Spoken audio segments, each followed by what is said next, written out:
Alrighty, hey everybody, welcome back for another episode of Elite Dangerous, and in this one I'm going to show you my trade route that I've been doing here pretty recently, and I've been making quite the money on it, and I'm actually going to time it.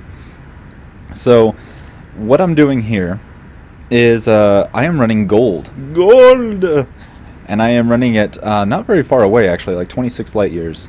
And I am making bank. I mean bank, like a lot of creds. So, unfortunately though, it's boring as hell. So, keep that in mind. It is absolutely mind-numbingly boring. But it is exciting in the fact that you're working towards something and you know it. And, I mean, as much as I do like trading, I like trading. But, this gets a little old. Because it's the same thing over and over again. Rare trading was a lot more interesting because, you know, you would be going to different places all the time. You'd be going into different docks, you'd be seeing other people, you'd get interdicted, you know, all sorts of things. And I'm probably going to get interdicted here because I go to an anarchy place to sell all this, which is, you know, I'm shaving 10 light years off to do it. But let me go ahead and go into what I'm doing. So first, you can see my cargo is full of gold. And I have 232 tons of it. A lot of gold. It's like 2 million plus of gold right there. And let me go ahead and show you a bit around my ship. So, go to the Starport Services, go to Outfitting. Now, I am in the Type 7. And then I've wanted this thing for a while. Not sure why, but I really wanted to fly this ship in particular. And it's the first large class ship that I've flown. What does that mean? Well, it means that I can't land at the little platforms. I have to land in either orbitals or Coriolis stations. I can't land anywhere but a main big station. Which, if you get in trouble and get wanted, well then, you're going to have to worry about getting inside really quickly without getting scanned. So, there's a few more things. I got this ship pretty much the moment I could afford it. And, you know, for the most part, up until this point, that hasn't really been an issue for me. But the Type 7 is a little bit different. Everything is expensive on the Type 7. Everything. I mean, even the cargo racks are 3,500,000 credits. They are expensive to get these to 64. You start out with a Class 4 shield, which I ditched. I ran it for a pretty long time, and then I noticed that when I got interdicted, my shields were paper thin. I mean, it didn't take much at all to get rid of them. And, I mean, I'd never lost my shields during an interdiction, but it didn't seem to really matter. And then I went ahead and I actually took a little bit of damage once. I ran into the letterbox, and I almost killed myself. And my thought was, oh shit, this is going to cost a lot of money. It didn't. It didn't cost nearly as much as it should have. It only cost me like 9 grand when I was down to 16%, right? I was at 16% whole, and it only cost me 9 grand to completely repair this thing. And I went, well, why the hell am I running shields? Because if I get, I mean, yeah, that's kind of a, you'd think, oh god, you just ran into the station. Well, don't do that again. And the shields really didn't do squat in that scenario. They really didn't. So I ran without shields. Ran without shields for a little bit, got interdicted, got shot, right? I got shot a lot. I lost like 10% of my hull. I came in, I docked, I sold my goods, and you know how much it cost me to repair? Like 600 creds. And I was like, I'm never running with shields again on this thing. Now, again, that's really dangerous with the letterbox issue, but I'm getting better at piloting this thing. And you need to be pretty good at piloting in order to really pilot this thing, especially without shields. I mean, but even with them, like I said, the shields don't do squat. This is a big, heavy ship, and the mass of this ship is going to completely diminish all protection you have from the shields when you run into a station. And maybe they need to fix that a little bit, but I mean, there are some tweaks and things. I think they need to go over this thing one more time. I think it needs to be a little bit more expensive to repair, not too much more expensive to repair, but a little bit more. And the shields need to be much better at stopping impact, right? So if you run into something, it doesn't kill you like it almost did me. But that said, Let me go over a few of my upgrades. So I've upgraded my power plant to a D-rated power plant, and that's to give me more of a jump range, because D-rated anything are light.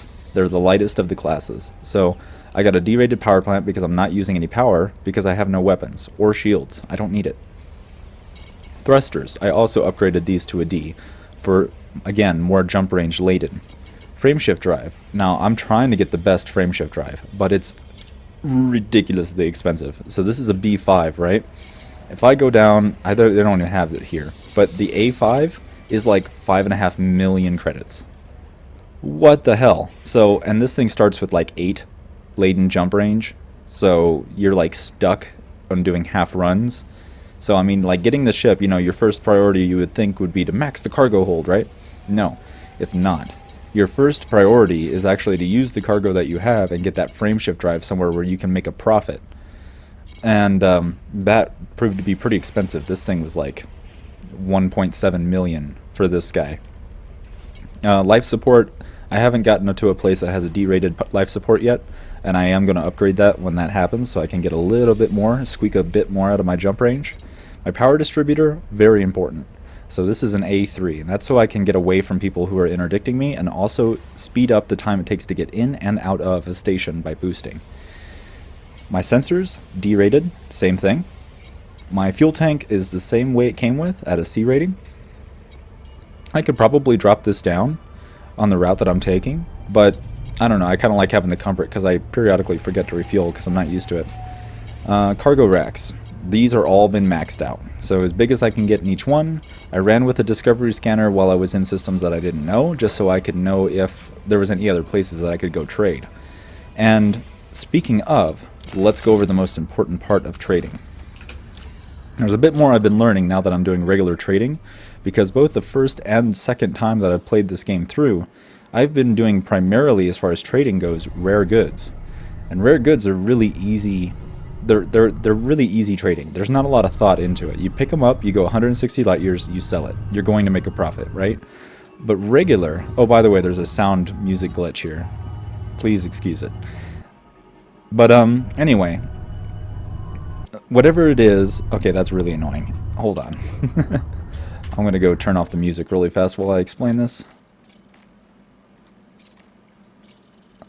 Alright, so music volume, nothing. Apply. Okay. Resume. Okay, let's go back to the galaxy map so I can explain this. So when you're in the galaxy map, there is a big trick to getting into a good spot like I am. Now, I'm going to show you my route, and it's not going to matter, because there are, I mean,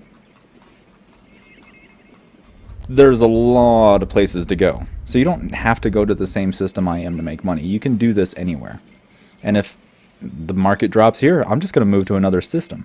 Doesn't matter. It doesn't matter to me. So, what have I done? How did I find this system? Well, you can kind of see things are lit up a little bit. Well, what I've done is I go to view. This is the first step. You go to view, and then you change it from realistic to map. And then you select everything that makes you money, right? Now, agriculture is another one that I should add, but I wasn't looking for that. I was looking for a little bit of places to make money, right? So these kind of economies have goods where you can make money, right? So select all of those, all the ones that have potential of making money. Then you go down here to the actual items. Now what I've done is in each one, I've selected goods that are good in value. I should add silver to this. But all of these ones here, and gallium actually, and you go through here and you basically select everything that matters, everything that makes you money. And depending on how much money you have, this might be different. So do keep that in mind. But engineered ceramics, you know, like super and semiconductors, you can make pretty good money. Not so much on the semi, or is it the super? Not sure. So I selected both of them. Weapons, I don't have this selected, but I did when I was doing missions, and that's one good way you can find it. Machinery, like, let's see here, crop harvesters, mineral extractors, and marine equipment. And I'm going to get rid of water purifiers because I make more now. But these things make you money, so I have those selected as well. And the same thing goes for all this other stuff down here. And I'm going to go quickly over it. Machinery, you want to get mineral extractors, crop harvesters, marine equipment, Let's see. Consumer items. You want you want domestic appliances and consumer tech, technology. You want computer components, robotics, autofabs, animal monitors, aquaponic systems. Let's see here. These ones aren't bad either, but meh. Fire-reducing lectin, land enrichment systems, does for the terraforming planets. Narcotic agents. Tobacco is actually really profitable. Medicines. You go in here. Medicines are always expensive. You just don't want basic medicines. So, yeah, agri-medicines and combat stabs are ones that you want to know about, and agri-medicines are really good in the money department. Foods, I didn't select anything in the foods because food is, I might like tea, maybe tea. Textiles, nothing. Other, nothing, right? And then you just kind of find a place that sells it, and as you can see, there are plenty. You find one that you like, find something that has a high demand or a high supply, either one, and that's your starting point. Then you do a little bit of looking around, and you can go over here and see, like, if I hover over this, if I didn't have this system explored already, it would have this icon. If it doesn't have this icon, that means nobody's ever been there. Go there, scan it, and then see if there are any stations there. Check them out. All right? But otherwise, you can purchase the trade data. And then you can kind of see where what goes and see if there's any lines here. I know something that valuable is moving in that direction. There's something valuable is moving here in these systems. So then I can kind of branch out from here, purchase a little bit more trade data, and see where it's going, right? All these sorts of things are important. And this is kind of a mixture. I'm still using the profit calculator, right? So I'm still using Slopies, which is an amazing program. It's just irritatingly slow sometimes, and also it doesn't do what it says it's going to do half the time, and sometimes it's completely wrong. But it's a community organized. So whenever you're doing a big trade route like this, if you've got a Type 7 or a big ship, do us all a favor, including yourself, and whenever you're done and you're about to dry up a market, refresh it, or just refresh it periodically when you think you might be making a profit better on something else. So just add and update the prices for what you've been trading so that, you know, the new guys don't go over there and screw up, because that's cruel. I've done that in my hauler. I go there thinking I'm going to make a profit and have a loss, and then I'm completely no idea where I'm going. Speaking of where I'm going, let's go back in there. Galaxy map. I'm going to go back to the view, and I'm going to change it to navigation, and I'm going to go to my stopping point, which is Audumui.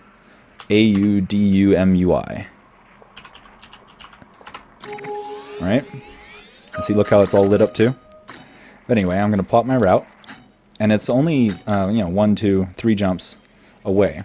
That's not bad, and that's why I'm doing this route. There's another one I can go to that is 1 extra jump, but time is money. So, and I actually make a little bit more here. It's worth the risk that I'm about to take. So, let me go ahead and get everything ready here, and I'll be back once I turn on the music again.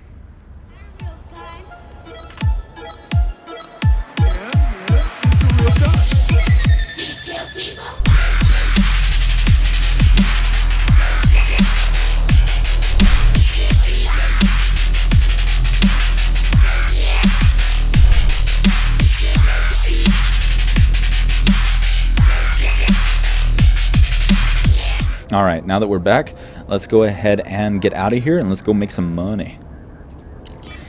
Oh, and also, when you get a large ship, you get a larger hangar. Why? Because, well, again, you can only dock at these kind of locations that have a big hangar. But it is a freaking huge hangar. It is awesome. Like, you're probably not going to fully appreciate it on YouTube. But this is a huge hangar, and it reminds me of like the train switching stations. You know, where they would actually have like a rotunda of train tracks, and they would actually just switch out the engines, you know, and put them into storage and take them out and put them on their way. It reminds me of that, and I don't know, I like that. But let's go ahead. I'm going to bring up my timer here, and I'm going to tell you how long it takes me to do this. So right now I'm at 17.5 minutes in, and the editing might be a little bit different, but I'm currently at 17.5, so let's go ahead and launch.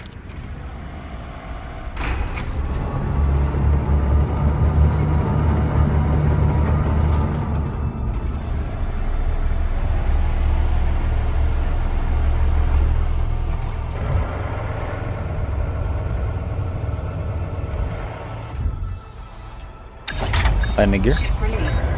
Engines engaged. Landing gear retracted.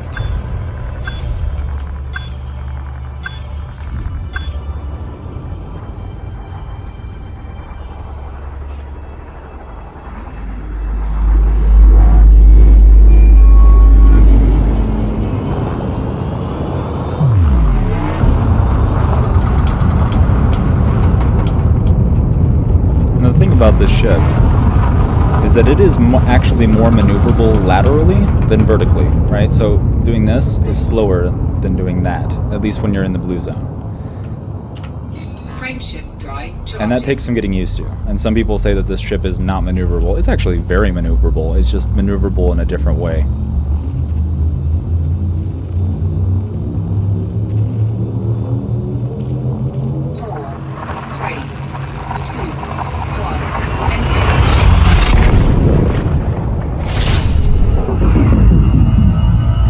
Now it also pays to kind of pay attention to whenever you drop in and which area you're going to.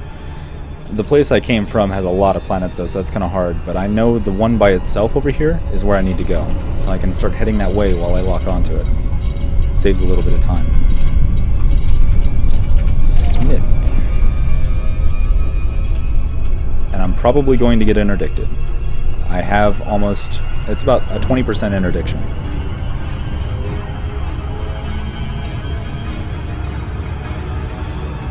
I hate anarchy space.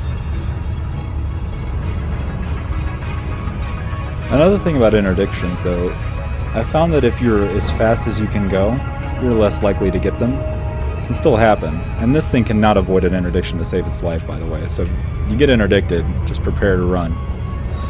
But see what I'm doing here is I have it at a 7-second ETA. I wait till it gets to 8, slow down, and then work it back up to 7. And that is pretty much as fast as you can get it. You can go to 6, but it's really hard to keep that on the line. 7 is a lot easier.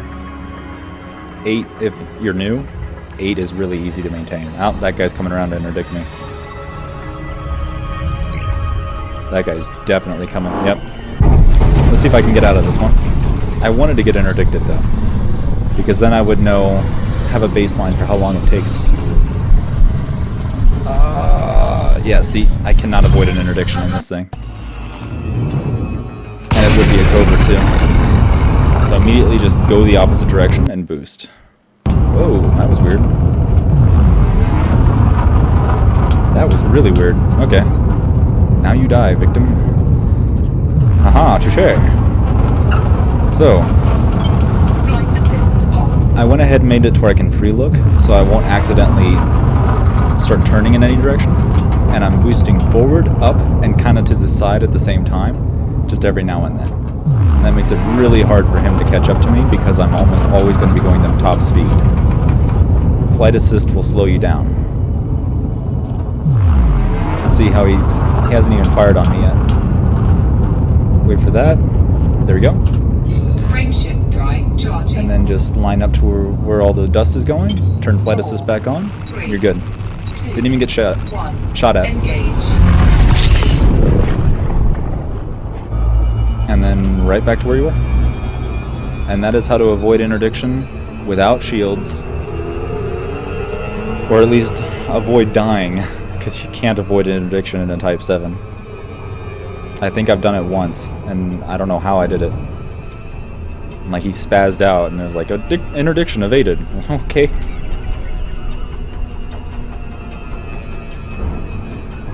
Whatever.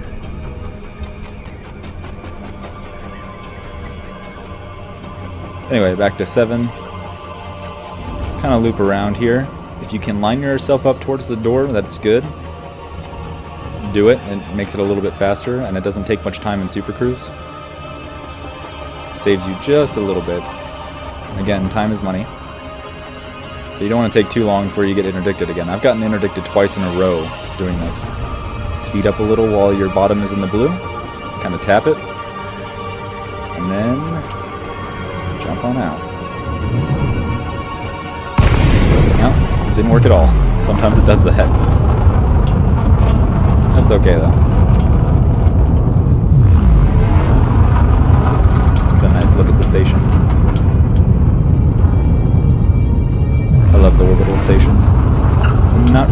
the Coriolis. They're interesting, but they're not as cool to me.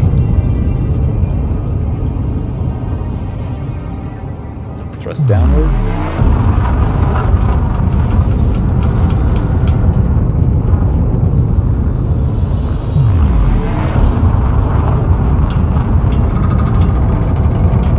Request docking. Yes, Commander. Docking request granted. Landing gear.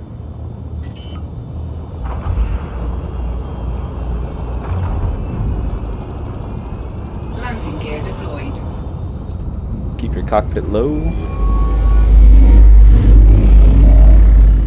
And there you go.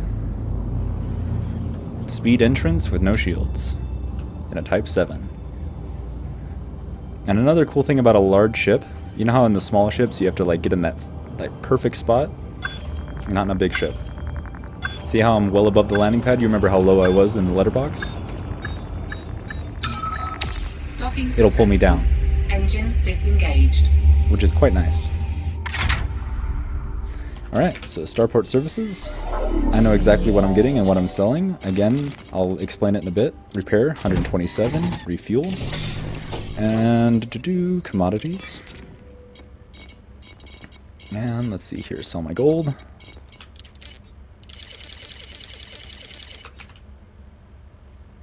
That's 363,000.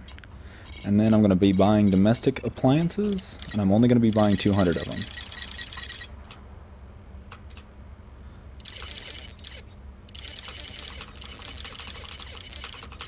And this is to keep my jump range as optimal as possible on the way back. Okay, let's launch again. And I'll find my route when I can. Time is money. Landing gear. Ship released. Engines engaged. Landing gear retracted.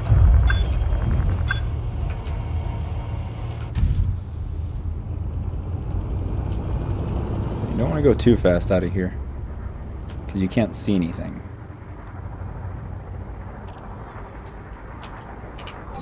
That's a Sidewinder. That's a Type 7.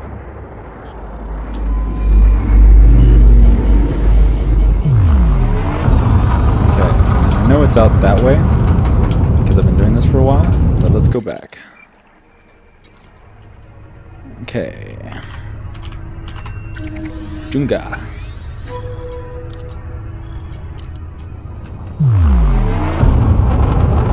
And sometimes it's behind that planet, and I can't actually do a direct jump. But see, look how maneuverable this thing is. I'm sideways. It's not that bad. Anyway, jump. Or not. Frameshift drive charging.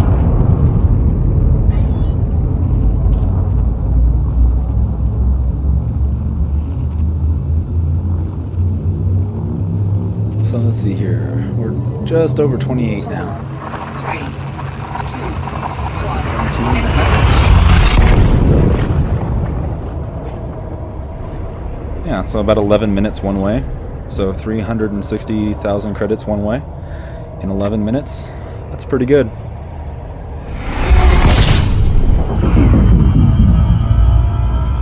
And the reason I only picked up 200, not a full cargo hold, is because I'd have to make 3 jumps. You think one more jump, that's not really going to matter. Yes, it does. Because I make money going from Junga. I don't make money coming back.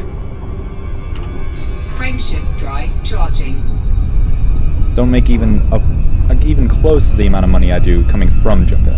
So I'm only picking up something in order to, you know, get a little bit extra. But the whole thing. 4, 3, 2, I'll wait a second. 1. Engage. Yeah, the whole thing is I wanted to have the equivalent jump range as I do when I'm empty. And 200 tons gives me the same jumping plot of the route that I do when I'm empty.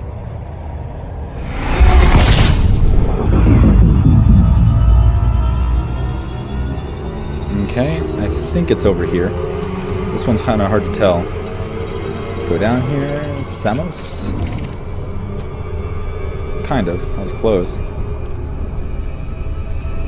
They all look the same. Alright, floor it. And I haven't been interdicted in this system, because it's Empire, and Empire are not about that. You are way less likely to get interdicted in Empire space than you are in Fed space, or Alliance space.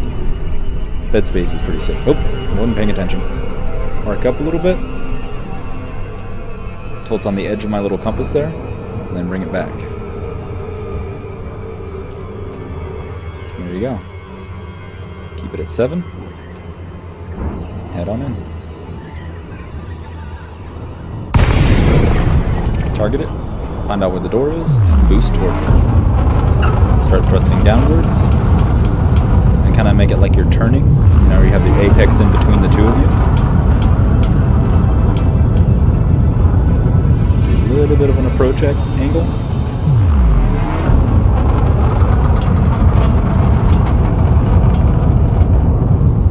Request docking. Yes, Commander. Docking request granted.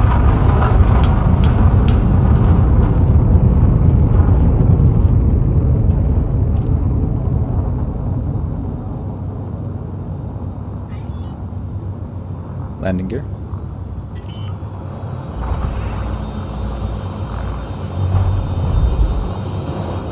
Landing gear deployed.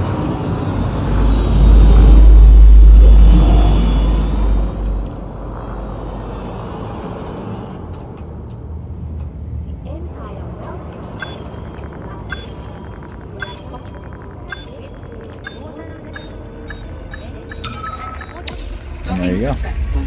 Engine And I'm going to ready wait engage. until I actually sell it and rebuy before I call the time.